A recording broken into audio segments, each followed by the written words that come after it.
नमस्कार, फाइटर समाचार में आपका स्वागत है। पेश आज 12 अक्टूबर बुधवार सुबह 6 बजे राजस्थान की खास खबरें। अलवर जिले की नगरपालिका खेड़ली के ईओ किंगपाल सिंह को एसीबी ने 5 लाख रुपए की रिश्वत लेते हुए रंगे हाथ गिरफ्तार किया है। ईओ ने पालिका क्षेत्र में अवैध रूप से बनाई गई दुकानों को नहीं तोड़ने की एवज में रिश्वत मांगी थी। एसीबी की टीम ने ट्रैप की कार्रवाई की। खास बात यह है कि परिवादी की पुत्र वधू भी नगर पालिका में पार्षद है। वैध पट्टाशुदा जमीन पर बने निर्माण को तोड़ने की धमकी देकर रिश्वत मांगी थी। धमकी दी थी कि 11 अक्टूबर को सुबह दुकानों पर बुलडोजर चला देंगे। इसकी शिकायत एसीबी को देने के बाद ईओ किंगपाल सिंह जाट को एसीबी ने ट्रैप कर लिया। ईओ धौलपुर के रहने वाले हैं। राजस्थान लोक सेवा आयोग द्वारा प्राध्यापक माध्यमिक शिक्षा विभाग प्रतियोगी परीक्षा 2022 का आयोजन मंगलवार से शुरू हो गया है। 26 विभिन्न विषयों के कुल 6000 पदों के लिए यह परीक्षा 21 अक्टूबर तक चलेगी। अजमेर, भरतपुर, बीकानेर, जयपुर, जोधपुर, कोटा, उदयपुर, अलवर व श्रीगंगानगर जिला मुख्यालयों पर आयोजन हो रहा है। मंगलवार को ग्रुप ए में सम्मिलित विषयों के सभी अभ्यर्थियों की general awareness and general studies की परीक्षा मंगलवार सुबह की पारी में 566 केंद्रों पर सुबह 9 बजे शुरू हुई। परीक्षा के लिए कैंडिडेट्स को चेकिंग के बाद प्रवेश दिया गया। दोपहर की पारी में एग्रीकल्चर की परीक्षा 14 केंद्रों पर एवं गणित विषय की परीक्षा 89 केंद्रों पर हुई।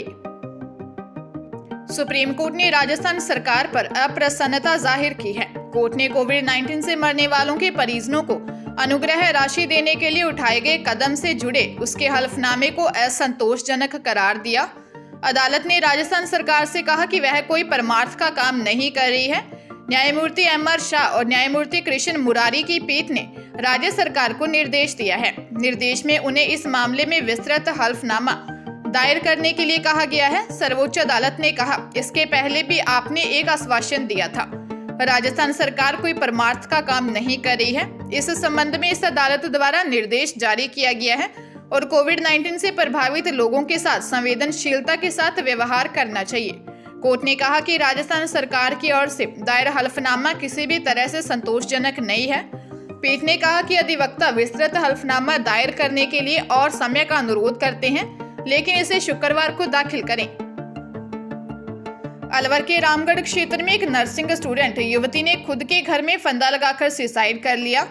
परिजनों ने पास के एक युवक पर सुसाइड करने के लिए मजबूर करने के आरोप लगाए हैं। परिजनों का आरोप है कि युवक अश्लील वीडियो बनाकर ब्लैकमेल कर परेशान करने लगा था।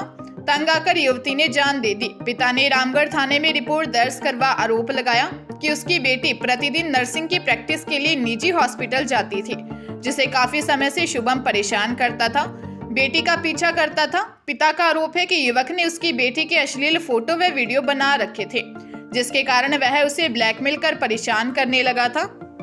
इससे तंग आकर युवती ने जान दे दी। फोटो वीडियो डिलीट करने को कहा तो धमकी दी। परिवारजनों को बताया तो युवक को काफी समझाने का प्रयास किया गया।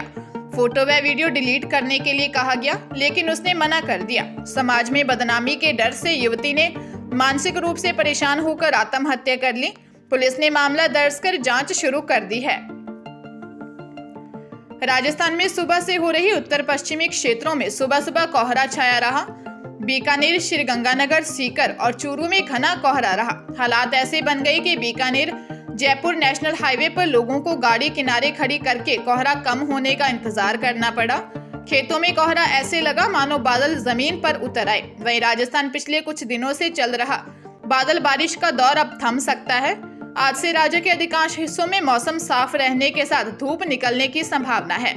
मौसम विभाग की माने तो कल से प्रदेश में पश्चिमी हवाओं का असर बढ़ने लगेगा और तापमान में मामूली बढ़ोतरी होगी। पिछले 24 घंटे की रिपोर्ट देखें तो राज्य के 12, झालावाड़, सीकर, धौलपुर, झुंझुनू, चूरू और भरतपुर बेल्ट में कई जगहों पर हल्की बारिश हुई। प्रदेश में मौसम के इस बदलाव से कई जिलों में दिन का तापमान सामान्य से 10 डिग्री सेल्सियस तक नीचे चला गया। जयपुर में 108 साल की जमुना देवी के दोनों पैर काटकर चांदी के कड़े ले जाने वाला व्यक्ति कोई और नहीं बल्कि उनका पुराना किराएदार ही था। पुलिस ने आरोपी को गिरफ्तार कर लिया है। जल्द ही लूट के कारणों का खुलासा होगा। इधर मंगलवार सुबह इलाज के दौरान जमुना देवी का निधन हो गया। ज्यादा खून बहने के कारण उनकी जान नहीं बचाई जा सकी। आरोपी जमवा रामगढ़ कि टोडामीना जयपुर का रहने वाला प्रकाश प्रजापत है। प्रकाश प्रजापत पूर्व में जमुना देवी के घर पर किराए से रहता था। जांच में सामने आया कि आरोपी मौज मस्ती के चलते कर्जे में आ गया था। इस कर्ज को उतारने के लिए उसने इस वारदात को अंजाम दिया। घटना गलतागेट थाना पुलिस मामले की जांच कर रही है। जोधपुर जिले के एक व्यक्ति को दिल्ली पुलिस ने शेयर बाजार में पैसा लगाने के नाम पर लोगों से 3 करोड़ 32 लाख रुपए लेकर धोखा देने के मामले में मुंबई से गिरफ्तार किया है। इस व्यक्ति ने शेयर बाजार में पैसा लगा मोटा मुनाफा कमाने का लोगों को लालच दिया था। पुलिस का कहना है कि आरोपी व्यक्ति 42 वर्षीय अमित थानवी है।